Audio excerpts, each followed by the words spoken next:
What I got, you can't buy.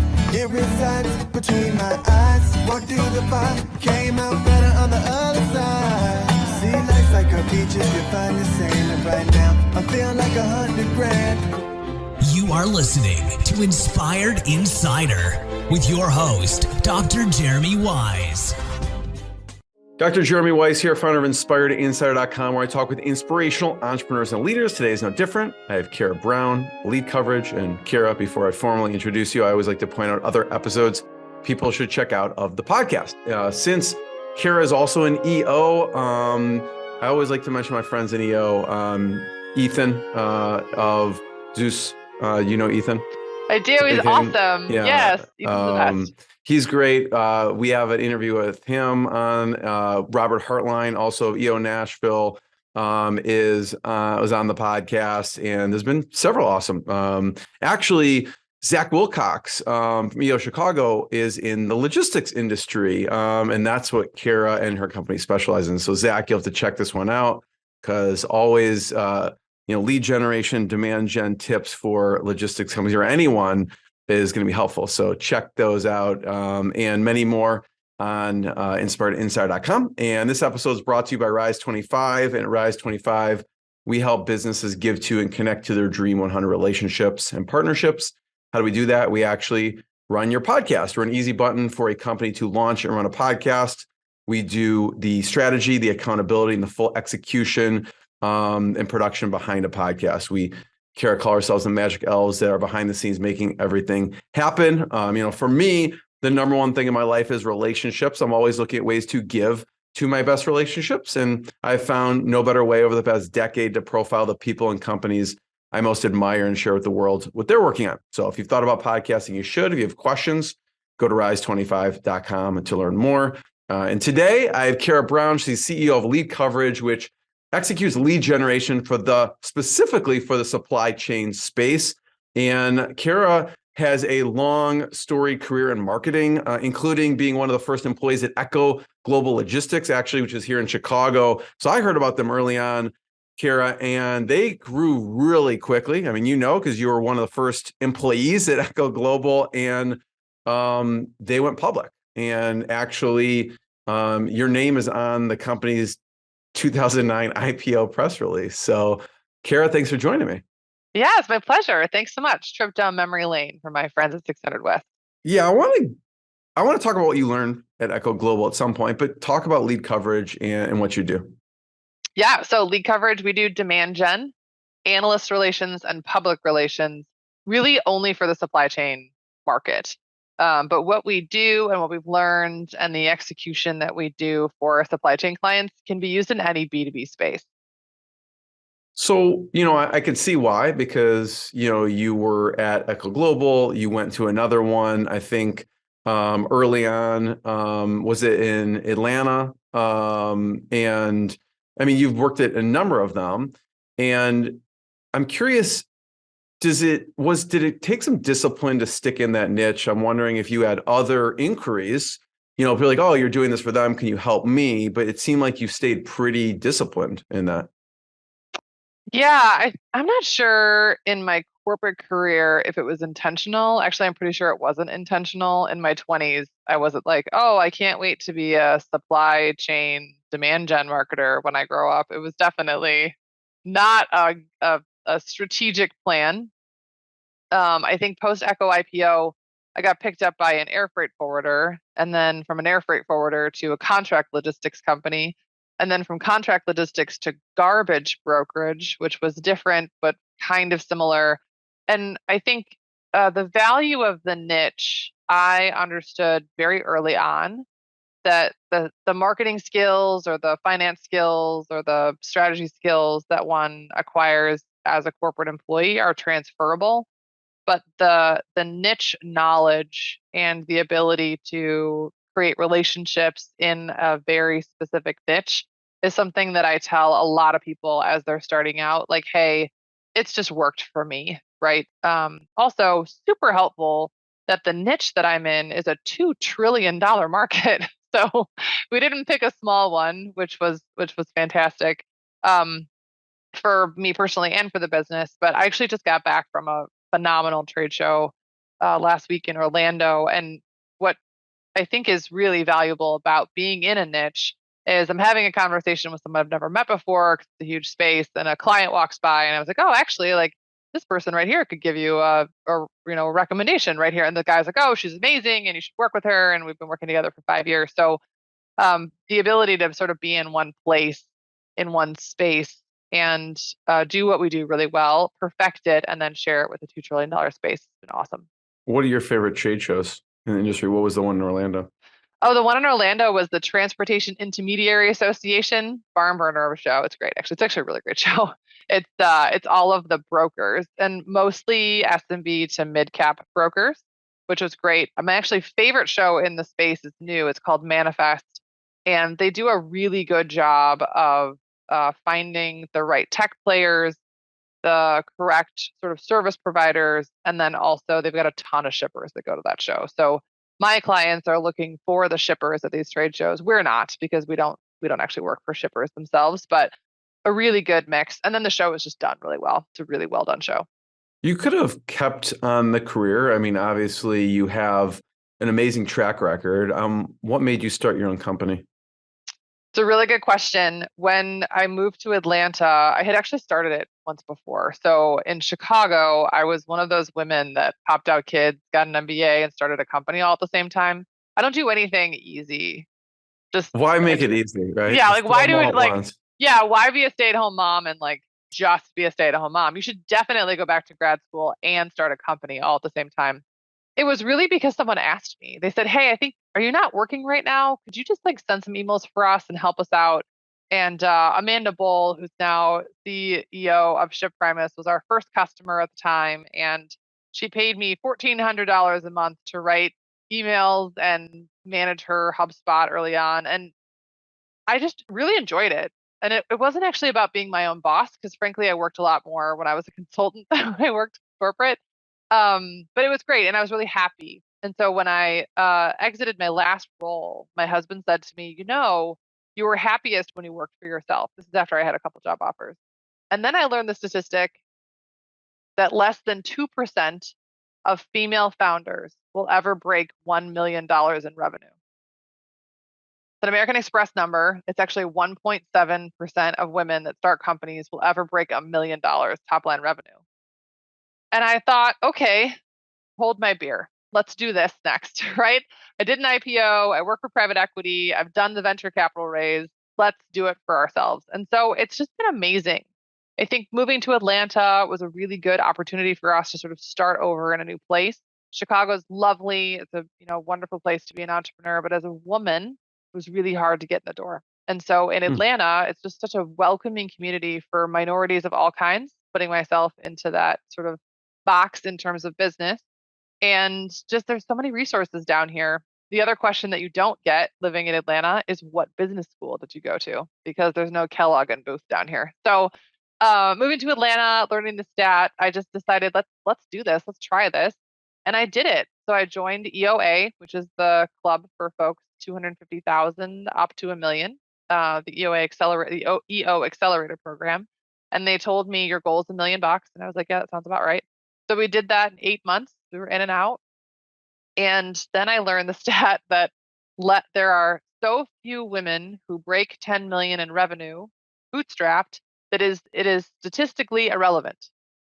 They literally don't track it because it's so small. So you can guess what the next goal is for us, right? So yeah, do it yourself. Why not? We're having a blast. I know several people who actually from Chicago, besides it being cold, moved to Atlanta just for that reason, for the diversity and the opportunity, et cetera. So you mentioned women leaders, and can you talk about Chief for a second and involvement in Chief? Yeah, Chief was a really fun experiment for me. In the thick of the pandemic, I joined Chief. It is a really solid group of executive level women that learn from each other. Unfortunately, being an entrepreneur, we just have different challenges than folks that are in corporate America. I don't have a boss. I don't get a paycheck when I pay myself, but no one decides how much I make besides me, right? There's a lack of politics. I'm sure that my organization has politics. I am not naive, but I don't participate because I'm at the top, right? And so while I loved my time at Chief, I think what really brought home for me from my experience at Chief was that I belong in EO. I belong with other entrepreneurs that are, sometimes putting payroll on an Amex and not taking a paycheck and don't have security and are making decisions that affect the lives of the people who work for them. I think as an entrepreneur, I take the responsibility of paychecks that pay car notes and mortgages and healthcare and daycare very seriously. And it's just a different level of stresses and responsibility when you're an owner that has started a company than when you're a corporate employee who's running something for someone else. I want to talk about the evolution of your services. You mentioned Amanda early on was Yeah. asking you to do certain things. Now, obviously you offer, paid media ads, you offer public relations, marketing automation, rev ops. Talk about what you started off with offering to how you came to what you offer now. That's such a funny story. So my very first client, Amanda Wolf, I called a friend of mine who had been my agency in Nashville when I lived there, and I said, "What do you think I should charge?" And he goes, "At least $100 an hour." And I just about fell on the floor. I was like, "I'm not worth $100 an hour. Are you crazy? Like that's insane." So I think I charged like 80. Like I wasn't sure enough about 99. myself. Yeah, Right. like it was $89 an hour or something like that. And I tell this story to female entrepreneurs because now we're like 215 or 250 an hour. So like it's come so far, and I have to remind myself, hey, you didn't start out like this. Just be reminded of how it started. And so And what I find too, Kara, is like it's not just female from when I'm talking to people, it's just people starting out. It's almost I don't know if it's an imposter syndrome, but it just feels I mean, when I'm talking to women, men, whoever, they feel like when they first start charging on their own, they undervalue themselves. and I don't know if it's undervaluing yourself at the beginning. I mean, no one would have paid me $250 an hour in 2017. Like they would have been like, you're a joke, right? And now we've got niche experience and 40 people, and we have case studies that prove that we're worth it, right? And so I think you sort of have to do what the market will bear. I did have a funny conversation with a gentleman who is in the same space as I am, and I after we talked about pricing, I was like, dude, I need you please to increase your prices by 2x so that we can at least compete, because you're so cheap that you're actually cutting off my legs, right? And so trying to sort of raise the level of pricing around the table, specifically in our space. But How did they back to react to the that? great, he was like, "Yeah, great. I didn't know someone would pay me that much money." And I was like, "Well, you got to try it." A smart man told me, "Keep raising your prices until someone tells you you're too expensive, and then raise them even more." And so we've tried a lot to raise minimums and raise prices and get to a point where we feel really good. And margin's important to us, right? We sell time, and so the faster we can do things, the more margin we make, the more successful we are for our clients. And I think there's a lot of value in that. So I think the maturing business has a lot to do with what we're charging now. But your question was really like the evolution. So I was doing really demand gen marketing, and I'm not a designer. So I want to lay sort of this out for your listeners. We don't do design. So I'm not a marketing shop that will help you with your logo. We do math in the marketing funnel. So we spend a lot of time in HubSpot, Salesforce, pulling math, pulling reports, et cetera. And a dear friend of mine, Will Haraway, was running a PR shop in supply chain called Backbeat Marketing. And we ended up meeting on a client together. And I remember calling him after a meeting one day and I said, "Man, I don't want to do what you're doing." And he's like, "I don't have any idea how to do what you're doing." And I was like, "We should probably do this more often." So fast forward to 2019, and we are now official together. So Will and his team do analyst relations and public relations. My team does sort of the hardcore demand gen work. And then we have Jeremy Gave, who runs our HubSpot shop. So we have a whole team that just does HubSpot. And then we actually have a team that will make the first dial. So we have expanded the team and the company and what we do for clients based on market needs, based on client needs, and then based on things that we learn, right? The next thing for us is AI. How are we going to take ChatGPT and the other tools that are coming out and incorporate them into what we know works for clients, and then give them our best use cases, test things, et cetera? So it'll continue to change, and it's really exciting. I think the one thing that we know is true about the company, our company, is that it's always changing. I'm wondering, Gary, let's say someone's listening right now and they have a really amazing partner that they do a lot of work with, and they have that same conversation, right? I don't want to do what you do. And the other person's like, I don't want to do what you do. And they're a good match and almost a good marriage. They can keep doing that and keep partnering on things. But you almost made it official. So Yeah. why did you decide to actually make it official? And then how did you integrate the two companies? It was actually a really funny story.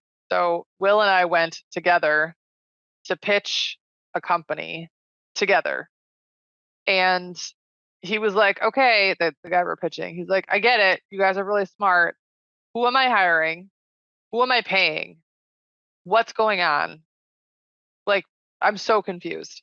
And we went literally. That's not what you want to hear after. It's not what you want to hear. It was the word. It was like one of the worst pitches ever, right? And we walked to the elevator and we're like, well, we're not doing that again. We got to figure this out, right? Like, clearly the guy wanted to buy from us, but he was confused as to what he was buying. Let's figure this out. So we were at the Georgia Supply Chain Summit, I swear to God, and sitting on other sides of the room because we'd split up to work the room together and texting each other for names. And I was on my Namecheap app and I found LeadCoverage for $135. And I was like, I think this is it. And, he does PR. So coverage made sense for him, leading coverage, lead with coverage. And we were trying to figure out what made sense, and LeadCoverage just made sense. And so I think the first step for us was going to market together under one name. Then we had to decide, all right, how are we gonna split this up? Some clients I work for and he doesn't. Some clients he works for and I don't. And then I think very organically over the last 7-ish years, the team just sort of came together. We had like a crazy deal, and like, I don't recommend this, where like I was paying employees and Will was paying me back, and it got really complicated until we sort of sorted things out with lawyers, and now everything's great. But we got to know each other for a very long time before getting married. And so, personalities were not a surprise, teams were not a surprise, clients were not surprised. I think we did the rebrand sort of at the beginning of the pandemic, and so nobody really paid attention. And it's just been really, really great. I know that like 75 or 78% of most business partnerships fail. But after going through the pandemic and the great resignation, which was just horrible for most agencies, including us, with a partner and coming out the other side stronger, I mean, we grew 171% through the pandemic. Like, nothing can touch us, like, just knowing that you have someone that is in your corner and has your back and vice versa has been kind of game changing. It took a long time. I will not tell you that it was like love at first sight and that we met and like immediately started a company together. It took a long time. But now we have exactly the same goals and we back each other up, and it's great. I'm really, really proud. Yeah, it sounded like a really gradual thing where you're using each other, you're working with each other, and then you tested a couple things together, but separate, and then you kind of tested it together, and then the integration kind of slowly happened over time. Yeah. Go ahead. Just one more comment. One of the things that I've been reflecting a lot on lately, as an EO member, we do a lot of reflection, right? Is I'm a tough person. If you ask around, like, oh, Kara's really tough. Like, she's kind of badass, whatever. And what I've learned in the last couple of years going through this process is that empathy and patience are actually really, really valuable.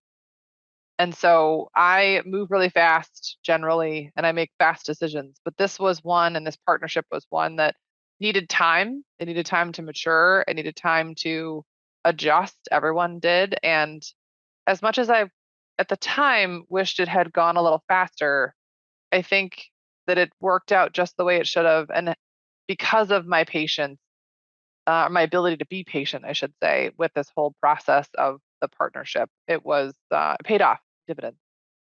You're mentioning, obviously, it's a very people-centered business in general. I'd love to hear, how do you What are your thoughts on attracting and hiring great talent? Well, I, Sarah Brown, am terrible at hiring people. Terrible, terrible. Like if you say like, hey, what are your 5 gaps? Like hiring is at the top of the list. I am the worst. So we hired a fantastic head of people. Just they say that when you're growing a company, you have moments of these humans that come into your life and they are pivotal hires. And our head of people, Matt Edelman, was a absolute pivotal hire. Fantastic team player, amazing, made a huge impact on the team within days of being onboarded. And so I don't is the real answer. I'm not allowed to anymore. I've made enough horrible mistakes, horrible hiring mistakes that have cost me enough money that I know that this is something that I should not be doing. And it is for sure off my plate. I meet most of the folks that come to work for us, but there are some folks that I have not met, and it's probably better that I didn't. Yeah, I'm kind of scary. I can sell the dream, but man, have I made some doozy mistakes. At what point in your company did you decide we need a head of people? Well, I wish I could have had a head of people earlier. We've actually hired other head of people, right? Other folks that we tried to get in this role. It wasn't until we found Matt that we found the right person for the role. I think we may have hired 2 before that, 1 or 2 before that. But getting the right person in the role with the right attitude and the right level of commitment and sort of the ability to work with me. I'm a hard person to work for if you are sort of a empathy person. I'm really tough, I'm direct, I make decisions really quickly, oftentimes without a lot of information. And You're like a having true someone, visionary type of person. yeah, I mean, in the Rocket Fuel book, like textbook, which makes me, I'm a disaster, right? Like true visionaries have no attention to detail, make super fast decisions, move fast, right? Shoot, point, aim, right? That is me to a T. And so finding a head of people who was willing and able to work with that sort of leader at a small company during a crazy time in the economy, like finding that human was the best. And actually, in true transparency, I didn't hire him either. Um, I hired my husband to be my COO because he's a nuclear engineer and a fitness model, but the nuclear engineer part's more important. And he was an operator, and I was like, I'm dying here, man. Like you got to come help me out. And if So you're is gonna he work, the integrator? he is. Yeah. Yeah, he's the integrator. And so he found Matt and was like, we got to hire this guy. I'm not sure that I would have hired him on my own, but again, I make terrible hiring decisions. So it's really good that I'm all in on the Gino Wickman and visionary integrator, and I have gotten much better. Still not perfect, but I've gotten much better about delegating things that are just not in my skill set. Like I should not be doing these things, and so trusting the folks around me that I trust, to make those decisions on our behalf. Yeah. So I'm looking back, you had 2 other people before. What made Matt the right person for this? And also, if someone's listening to this, they could check out, Gino wrote a great book, Traction. Mark Windows and Gino wrote a great book, Rocket Fuel. You could check out an episode I did with Gino Wickman, a separate episode I did with Mark Winters. Those are both great. So check those out. What made Matt the right person looking back versus the other 2 people? Gosh, what made him great? I mean, everything makes him great. He's great. Or what should people look for in like a head people person? Yeah, so I'm just my experience share, right? Like Yeah. I am no expert on how to hire head of people, but I will say that my experience with Matt has been a couple things. One, he is a recruiter at heart, the same way that I'm a salesperson at heart. And I can make decisions, hiring decisions quickly because I know that he's got a virtual pipeline of folks that he's been talking to, and he can pull someone out of his magical hat that's like a 10 out of 10 for a job in like a couple of days.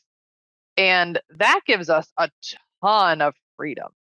If I don't have to worry about waiting 6 weeks to get a couple of candidates, if I know I can get a candidate or 2 in a matter of 4 or 5 days, like holy cow, the ability to make decisions quickly is awesome. I think 2 is he tells me no in the nicest way possible. But I tend to like to hire people who look and feel like me, people from the space that I like, people that I think can bring revenue into the company. And I'm like, let's just hire this person. They're going to be great.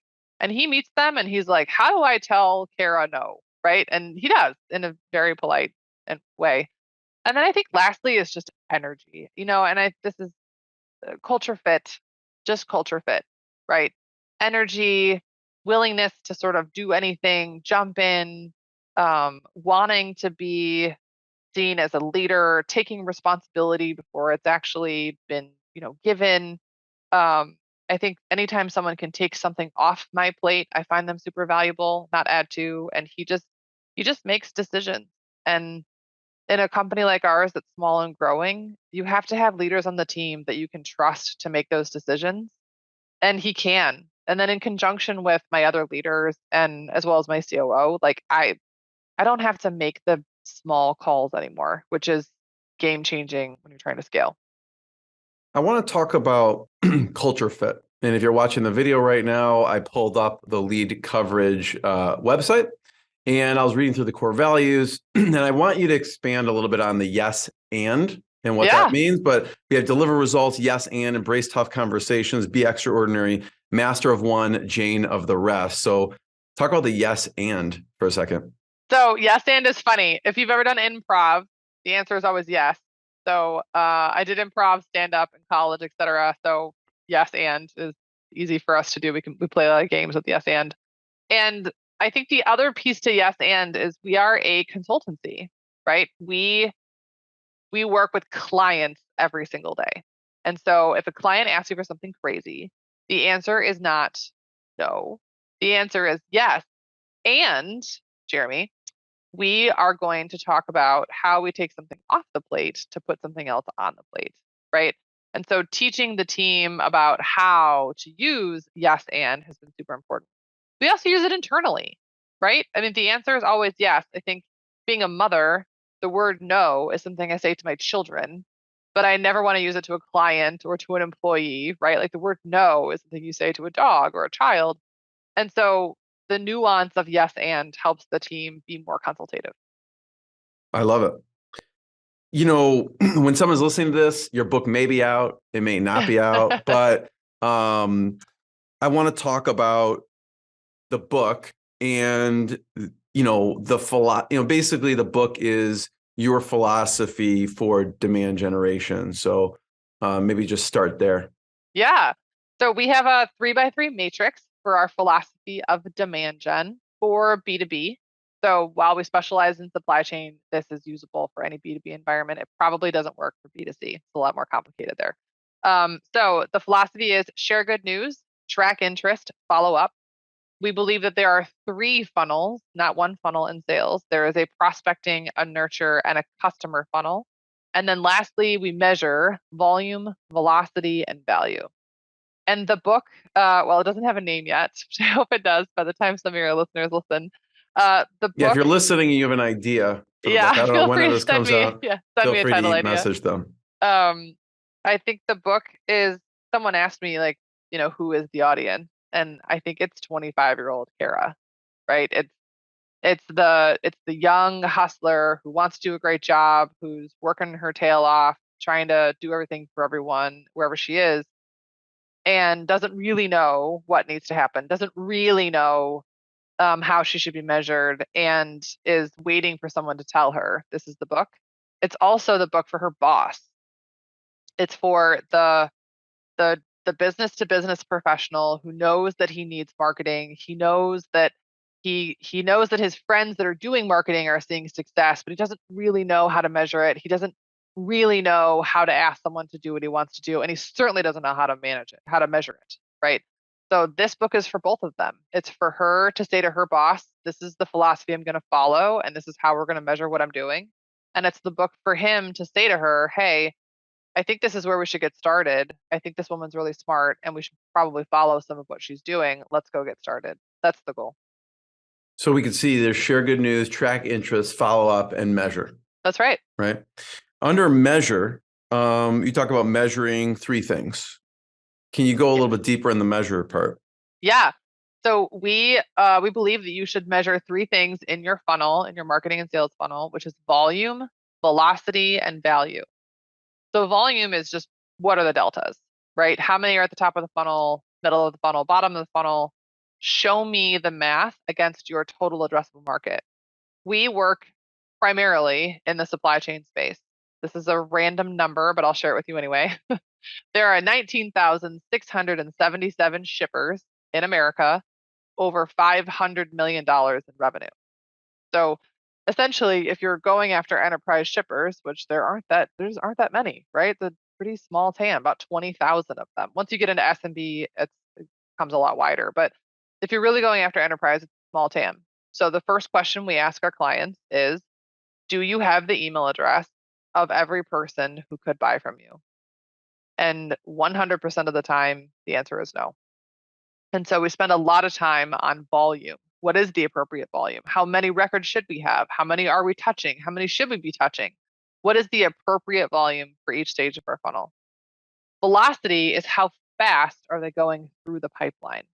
So once we talk to someone, how long does it take them to go from a top level to a mid level to the bottom of the funnel? And then how long does it take them to turn into a customer, obviously? But we're tracking the velocity through deltas, really from top to bottom of funnel in the marketing funnel. And then value actually comes from a story a million years ago from my Groupon and Echo days, which was a very smart man told me it costs you just as much money to run a $2,500 account as it does a $250,000 account. So what is the value of each of the deals in said pipeline? And can you increase the value of those deals in some way? And then also, should you stop spending time on deals that are clearly below your threshold of value? So we track these three things, and then we track them actually inside each of the three funnels. So when you get really sophisticated, you're looking at volume, velocity, and value of your prospecting engine, your nurture engine, and your customer engine. And so the book will go into what are the appropriate KPIs to measure for each of these? How are they a little bit different? What are the nuances of cross-sell and upsell that don't exist in cold emailing or cold outreach on your prospecting funnel, et cetera? I'm really excited to get the book done because I would love to have really deep conversations with lots of folks around how to measure volume, velocity, and value at each of our funnels and how other people think about it, right? There's lots of other philosophies out there. So I'm really excited. What are some mistakes people make with cold outreach? How long do you have? Mistake number one, and this is all over my LinkedIn, is list cleaning, list management, TAM. How big is the TAM? Where are you getting the list, right? Everyone's using ZoomInfo. So if everyone's using ZoomInfo, guess who's getting a ton of emails? Anyone in ZoomInfo, right? Like, where are you getting these lists? Can you find lists from places that other folks aren't getting lists? How do you clean them, right? A clean list is super, super important. So I think that's number one. Number two is not using one of the many, many, many tools out there to help you write better cold copy, right? Lavender, try Lavender. I think it's trylavender.com or lavender.io is the best that I've seen. Full transparency, I'm on the cap table. They're amazing, amazing, amazing at writing cold email. I used to think, or I do think actually, I'm a pretty good writer. I'm like, oh, I'm pretty good. I've been doing this for a long time. Put an email in Lavender. They're like, you get a C-. I was like, screw you, Lavender. Like, what do you know? And it was totally true. Like a bunch of things that I had done wrong. And so I think making sure that you're just using the tools that are out there to write great cold email. And then lastly is follow up. I think the hardest thing that people miss is the ability to follow up quickly is the difference between closing a deal and not. And I'm guilty of it. I'm busy, right? We all do this. But Inside Sales and Harvard did a study that said if you can talk to a human within 5 minutes of them showing you a buying signal, you have a 900% better chance of closing that deal. So people are losing deals because they're just not following up fast enough. So can you stay rigorous and diligent on follow-up and not just let it be the last thing you do at the end of the day? I was talking to someone, Carrie, you'll appreciate this, who they're an agency that serves lawyers and they do lead generation and the the firm was saying it's not working. And then they brought up, I think they use CallRail for call tracking. And they go, well, let's bring up your call tracking. And they go, missed call, missed call, missed call, missed call, missed call. And like you're saying, they were calling and they were not getting anyone on the line. So I just found it kind of interesting. It wasn't working apparently. So it's funny, going back to your previous question, which was, how has the business evolved? We have our own SDR team. I don't sell it separately. We don't make cold calls. But because of that exact reason, hey, you've been doing this for us, we've been paying you all this money and the leads aren't good, or we're not getting anything for our money, was 99% of the time because the sales team at the client wasn't making the dials. They just weren't calling them, or they were missing phone calls, or they weren't following up, or they were, right? And so we hired our own team of SDRs. They're internal, they're here in the States, and they make the first dial. And so instead of just handing over a list of qualified prospects, I'm handing over set meetings. Here is the meeting that is set for you. The big challenge for us in full transparency is that there are companies that just set meetings. So we end up sort of, because we do set meetings, but we're not just meeting setters, oftentimes I have to spend some time educating folks that, no, you have to have the full kit and caboodle, right? Because cold dials will convert at a 1% ratio, warm dials will convert at a 60% ratio, and hot dials, meaning that someone has filled out a form, they're interested, they're on the website, they're doing some research, will convert at 40%. So how do we get as many 40% meetings as possible? Well, it's not banging through a list of cold calls. Yeah, and even if, like you mentioned, just in the outreach piece, there's so many pieces. So like if one of these pieces gets dropped, the whole system doesn't work, right? So that's important to have like a kind of a full solution there. And that's not even including just list or the copy or the follow-up, but everything together. Yeah, we like HubSpot for that, to solve that problem. We have clients that will come to us, or people I talk to that come to us, and they're on Zoho and MailChimp and some random CRM that you've never heard of before, and it's always a mess. So get yourself on HubSpot. It's definitely the best in the space, really inexpensive. We've got enterprise clients that use it, so like enormous companies are using it for marketing automation, also for CRM. It's great for any mid-cap company. And then anyone can do it. It's DIY, right? So while we're a platinum, diamond, good grief, Kara. We're a diamond partner, so we can do the sexy stuff in HubSpot for you.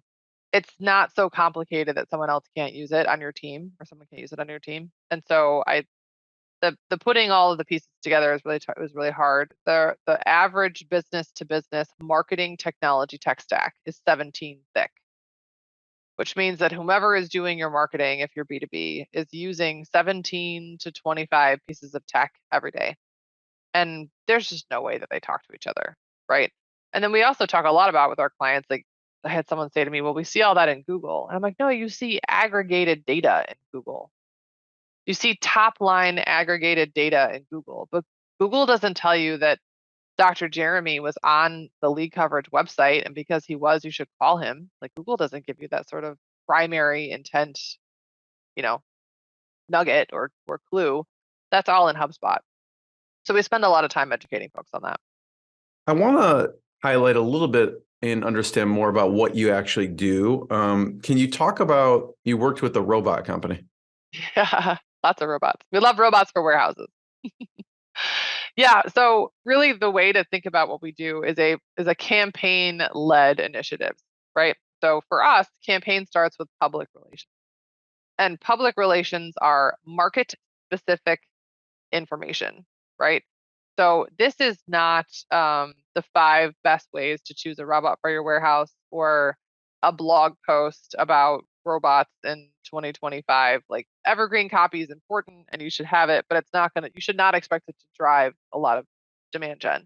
But market-specific copy, market-specific, timing-specific public relations that is then published by a third party that you can use should, in theory, drive demand gen. So the way we do it is we put this piece of copy out there, content that is a public relations based, market specific piece of content, and then we share it on all of our channels. So we write an email sequence. landing pages, social media, etc. And we also get it picked up by other publications. So in our space, very sexy ones like inbound logistics, supply and demand chain executive, and material handling today. But these are really valuable, like super I valuable. find it funny because when you were mentioning the conference, one of them was like the transportation, blah, blah, blah. And the other one's called Manifest. So, very different naming and marketing. Very So, sexy names in our space, Yeah. inbound logistics and transport topics, but really, really important for the folks that are your target audience, right? It's not about you and like, you don't want to, People Magazine, that's nice, but truck drivers don't read People Magazine. Maybe they do, but like the ones we're trying to reach, we're not really sure they read People Magazine. We do know that they are paying attention to material handling and inbound logistics. And so we make sure that they're published in the right places. And then we also put some paid media money behind this. So this is where you publish to LinkedIn, Google, right? Facebook, maybe depending on the audience. And everyone is different. But for the robot company, this was all LinkedIn. And we shared a market specific piece of content. This was also sort of around the pandemic time. And so people were really, really concerned about how am I going to put a plan together to share with my board? And how are we going to handle this sort of now and in the future? So we called it Facing the Board. And the key to this was getting 3 partners to come on this series of webinars with us. Again, this was sort of thick of the pandemic. I would not recommend a really thick webinar strategy today. Folks are kind of webinared out, but we're all going back in person to these trade shows. So how do you do something that is around your audience where they are meeting in person, right? And then we did this series of, I think it was 6 webinars total. We had 265 people register for one or more of the webinars, and then we called every single one of them. After calling every single one of them, we set 18 meetings. They then closed 50% of those deals at an ARR of 3 to 10 million per deal. So that's potentially upward. The top line of that is $100 million put in the pipeline, right? So these are very specific, led by public relations or analyst relations, buoyed by the demand gen team plus paid media, and then followed up with our internal SDR team to make those dials. And that's when the magic happens. Carol, that's killer. Thanks for sharing that. Yeah, it's fun. How do you position the call when you're calling them? When I'm talking to my prospects? No, when they're calling, the SDR is calling the people that register for the webinar, how are they introducing themselves, and kind of what's the topic of the conversation? Sure. What's the script? Yeah. So every script is different. For this one, it would be, hey, I'm calling from XYZ company. They ghost as our clients. And we saw that you attended that webinar and wanted to see if you were interested in getting more information and setting a meeting with XYZ SVP at said company. So these are very specific. These are not cold calls, right? A cold call is just like, hey, Dr. Jeremy, ever heard of LeadCoverage? No, Right. cool. Can I tell you about it? No, I'm busy. Oh, shoot. Like, okay, hang up. Yeah, right? these people already registered for a webinar and possibly even watched the webinar. Yeah, and we actually go backwards in terms of attendance, right? So if you registered and attended 2 or more, you were the first people we called, and then we sort of backed into folks that registered but didn't attend. And then we had lots of options. We're like, hey, Dr. Jeremy, saw that you registered for the robots and warehouses facing the board, but you didn't get to come, or you were busy. Can I send it to you? We also had partners on every single call. So we're talking McKinsey, Bain, like big consulting firms. So just wanted to make sure you got the report that McKinsey talked about on the webinar. I have a copy for you I'd like to send to you, right? The giving of the information for free, which is clearly what we do every day, all day, was really important for those phone calls, for sure. I love that, because I would think, I'm guessing here, but most people are not, following up. And secondly, they're not following up with a phone call. I would guess most webinars out there, even Yes. B2B webinars. I think it is such a shame. It's just such a shame that we put all of this time and energy and effort and money into these events, trade shows, webinars, white papers, whatever, speaking engagements, to then just ignore what happens next. It makes my heart hurt sometimes when, we went to a client went to 4 trade shows. They spent probably close to $1 million, right? Between travel and trade shows and stuff. Maybe not quite $1 million, but pretty close. And had no idea how to track it. Didn't have any idea how they were going to track leads that had come in from the trade shows. And we do it every day, all day. So I'm like, this is how you do it. This is where you put them. This is where you tag them. And it took weeks and weeks and weeks and weeks and weeks to be able to understand what was happening post trade show. And it turns out that someone just put it in the system wrong and they weren't owned. So they had all of these records from this trade show. The way that happens for LeadCoverage is we say to the team on the client side, you can take 2 to 5 leads from this trade show. 5 is the most. You can't actually work 10 to 25 leads post show. It's just too many. It's too many. So you get 2 to 5, you're going to give us the rest. You're going to send your updates to those humans, and we're going to tell you who is interested from the rest of this group. And when we do it right and it works that way, it's mad genius. But when you sort of leave it up to the sales team inside the middle market client, they've got 6 or 7 folks that went to this trade show. They never get touched, right? So we go back and we look at all of the money that we spent on this show or this event or this webinar or this partnership, and we look at who didn't get followed up with, and sometimes it just breaks your heart. Yeah, you're almost helping, I feel like, these companies take an 80-20 approach or 90-10 approach, whereas like you're kind of sifting, here's the 10% of the people you should be spending your time with. Let us kind of sift that down for you. Is that accurate? Yeah. And I mean, even one more level of sophistication, right? Which would be amazing if we could get our clients to do this, which is, who do you actually want to meet at the trade show before we go to the trade show? Did you meet with them? If yes, then follow up. If no, then different follow up.